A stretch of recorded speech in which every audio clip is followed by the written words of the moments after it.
Medis, Poltekkes Kemenkes Kupang, mendapatkan tugas dari dosen untuk mewawancarai satuan kerja perangkat daerah yang ada di Kota Kupang.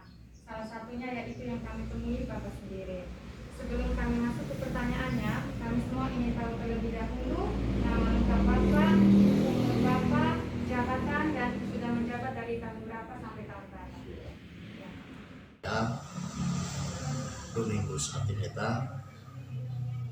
Saya kebetulan kemarin 2019 dipercaya orang rakyat untuk saya menjadi anggota DPRD di Kabupaten Kupang lewat fraksi Partai Amanat Nasional. Kebetulan kami satu fraksi dan saya di DPRD sebagai anggota di partai, di fraksi saya sekretaris fraksi, di partai saya sekretaris DPD Kabupaten Kupang. Itu mungkin profil singkat saya seperti itu. Tidak butuh nomor WA atau Bapak, terima kasih. Kami perkenalkan kembali saya bersama teman-teman kelompok saya. Nama saya Irene Alicia Putri Ayu Karina Sadipur. Saya Olang Mutiara. Saya Melita Rambuana Jawa. Saya Sri Fozia Marum. Saya Jigirino Nyufalo. Dan kameramen kami namanya Tasya Mero. Terima kasih Bapak. Sekarang saya akan mulai bertanya. Untuk pertanyaan yang pertama, bagaimana pendapat Bapak mengenai pengertian korupsi dengan pengertian anti korupsi? baik. Yang pertama, tentu berbicara tentang korupsi, dia sebenarnya bukan lagu baru, tapi dia lagu lama ya. Kalau mau dibilang sejak dunia dijadikan ini barang sudah ada. Nah, namun pengertian korupsi, kebanyakan orang berasumsi bahwa korupsi ini dia berurusan dengan uang.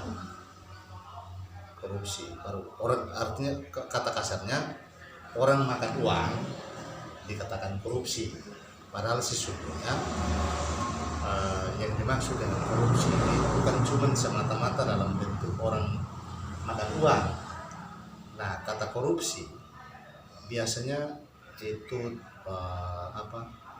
DTPAT itu ditujukan kepada mungkin para pejabat dan lain sebagainya. Sementara korupsi, kalau potong omong korupsi dan subjek objeknya ditujukan kepada masyarakat kecil, kan kelihatannya seperti sonde nyambung. Iya.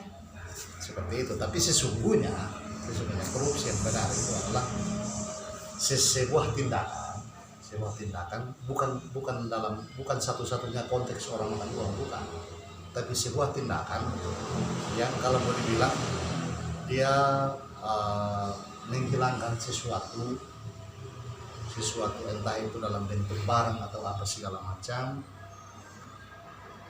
dari semua lini, baik itu mulai dari tingkat yang paling bawah bahkan sampai dengan tingkatan yang paling atas. Sehingga korupsi menurut saya, korupsi yang sesungguhnya adalah sebuah tindakan yang kalau boleh bilang, minta maaf, kita orang benar, tindakan yang benar-benar tindakan tidak terpuji lah, kata kasarnya tindakan yang menuju kepada dosa lah. Dan sekali lagi bahwa korupsi tidak semata-mata untuk orang makan uang, bukan. Bisa saja contoh seperti kita pejabat, jika dalam pengambilan keputusan atau kebijakannya salah, maka bisa dikatakan korupsi. Kebijakan yang salah, yang menyimpan tidak sesuai dengan aturan, yang melanggar hukum misalnya, dikategorikan korupsi juga. Nah, kalau dalam kalangan akar rumput, kalangan masyarakat tingkat bawah, kenapa saya juga bisa katakan korupsi itu ada di kalangan masyarakat tingkat bawah? Karena korupsi yang seperti yang tadi saya gambarkan, bahwa sebuah tindakan, sesuatu tindakan yang dilakukan oleh personal, oleh orang-orang tertentu untuk dalam hal-hal tertentu menekan orang lain, mungkin dengan berbagai macam cara, menyudutkan orang lain, bahkan juga menghina dan lain-lain sebagainya. Itu juga salah satu tindakan bentuk korupsi yang sesungguhnya tidak kelihatan secara kasat mata, tapi dalam praktek kesehariannya sesungguhnya merupakan tindakan yang kalau mau dibilang tidak terpuji seperti itu.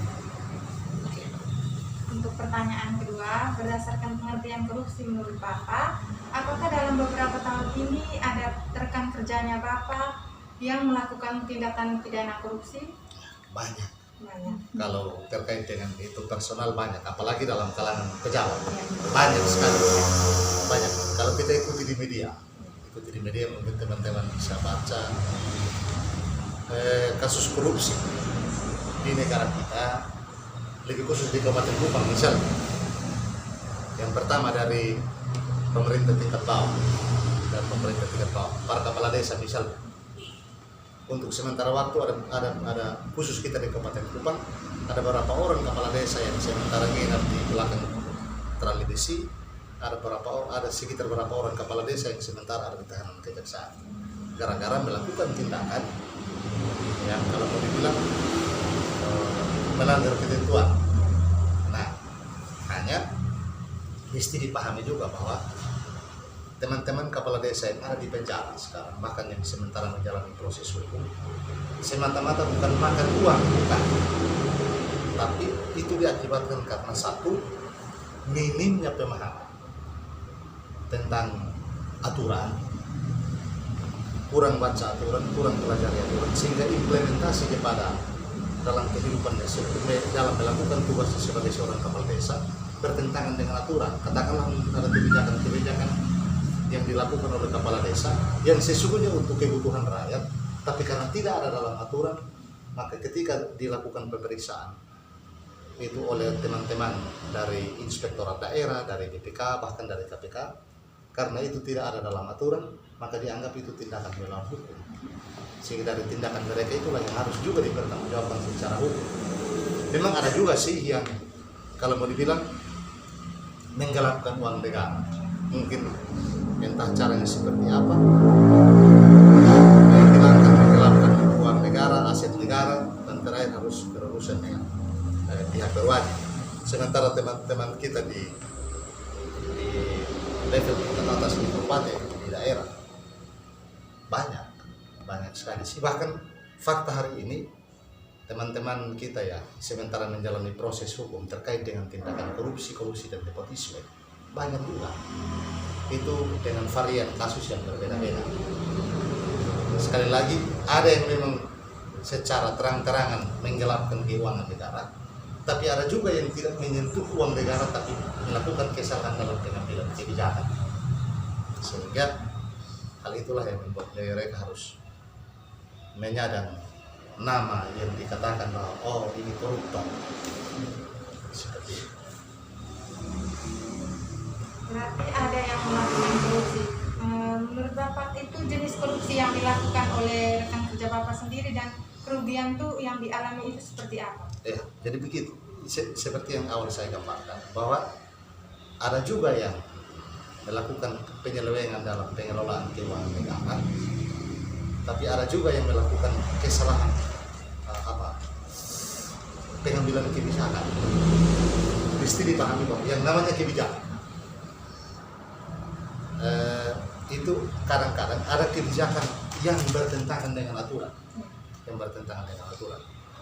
tapi karena kondisinya mendesak, mau tidak mau, suka tidak suka harus buat. Nah, hal-hal seperti itulah yang kadang-kadang membuat teman-teman kita terjerumus ke hal-hal seperti itu. Kalau untuk teman-teman yang melakukan penyelewengan pengelolaan keuangan misalnya, ya itu memang karena tamak, tidak puas dengan apa yang ada, tidak pernah merasa puas dengan apa yang ada, sehingga membuat mereka harus mata gelap, dan karena kebetulan ada uangnya banyak, melakukan tidak mengkaji baik-baik perencanaannya, tapi istilah kasarnya bilang angka taro. Nah, terakhir akibatnya seperti itu. Padahal sebenarnya dalam pengelolaan keuangan negara sesungguhnya regulasi jelas, aturan jelas. juknisnya, juklaknya, perencanaan harus seperti apa, realisasinya seperti apa, dan pertanggungjawabannya seperti apa. Regulasi sudah muat itu. Sehingga kalau mau dibilang kata kasarnya, memang mereka sengaja, artinya bukan melakukan dengan tidak sadar, bukan. Tahu bahwa yang mereka lakukan itu salah, tapi karena itu sudah faktor tamaknya, rakusnya mereka, terakhir masuk sendiri. Seperti itu. Baik Bapak, apakah di lingkungan kerja Bapak ini sudah menetapkan kebijakan anti korupsi? Iya. Sudah. Kalau terkait dengan kebijakan anti korupsi, dia payung hukumnya jelas, payung hukumnya cukup jelas. Bahkan di negara kita ada lembaga KPK, Komisi Pemberantasan Korupsi, sehingga payung hukum terhadap dengan anti korupsi cukup jelas. Yang menjadi persoalan itu begini. Aturan kita, regulasi kita cukup jelas, tapi implementasi dari aturan itu ke daerah, apalagi sampai ke tingkat desa, itu yang kalau mau dibilang dia tidak begitu mapan. Katakanlah begini, saya kasih contoh. Seseorang kemudian terpilih menjadi kepala desa. Dia dipilih menjadi kepala desa bukan karena sekolah dan tamat harus jadi kepala desa, bukan. Di Republik ini tidak ada sekolah kepala desa. Tapi karena faktor masyarakat pilih dan jadi kepala desa. Nah, kalau dia jadi kepala desa dan latar belakang orang itu mungkin berpendidikan yang cukup, punya pengalaman dalam bidang pemerintahan, itu amat terkendali, kan dia paham. Tapi kalau latar belakang orang itu tiap hari dia kerja kebun, dia kerja sawah, tak kunjung jadi kepala desa, pemerintah kasih uang miliaran rupiah, dia bingung sendiri mau ngapain duit banyak-banyak. Bagaimana implementasi kebijakan anti korupsi di kantor ini? Satu.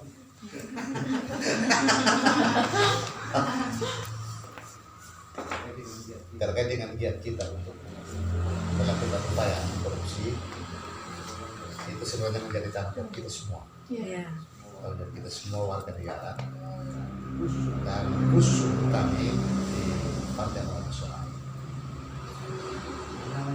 Yang namanya tindakan-tindakan yang mengakibatkan kerugian negara, tindakan-tindakan yang mengakibatkan kerugian banyak orang, kami anti. Salah satu cara yang kami lakukan adalah langkah pertama yang kami lakukan itu contoh, saya kasih contoh. Ketika kita sudah tahu bahwa tindakan orang ini dia berkorupsi, ya mungkin kebetulan orang ini kami kenal misalnya, maka langkah pertama yang kami lakukan adalah kami melakukan edukasi. Kami mengingatkan, saudara, kita pantau saudara dari sini, banyak informasi yang kami dapat, tindakan saudara itu berbahaya, dan karena itu saran kami cepat untuk berubah dan bikin baik. Contohnya seperti itu. Kalau memang dilakukan edukasi dan ternyata tindakan orang itu tidak masih terus dilakukan, maka tentu langkah hukum pasti jalan. Entah itu melalui teman-teman dari Inspektorat Daerah atau teman-teman dari BPK, KPK, Kejaksaan dan lain-lain. Pasti langkah itu kami lakukan. Apa gunanya kita piara satu orang hidup menyusahkan banyak orang? Kan salah juga. Lebih baik kita bunuh satu orang tapi 100-nya masih hidup, daripada kita selamatkan satu orang sementara yang 100-nya susah. Waduh, agak sulit. Jadi langkah itu yang kami lakukan, dan kami bisa buktikan itu untuk teman-teman di lapangan bisa cek, sehingga kadang-kadang orang berasumsi bahwa kami ini seakan-akan berkompromi dengan orang yang melakukan korupsi. Bukan, dan tujuan bukan itu. Pertama kami mengingatkan. Cara mengingatkan ini kan berbagai macam variabel. Bisa saja kami datangi orang itu, kami sampaikan. Bisa saja mungkin ada pada pertemuan-pertemuan tertentu.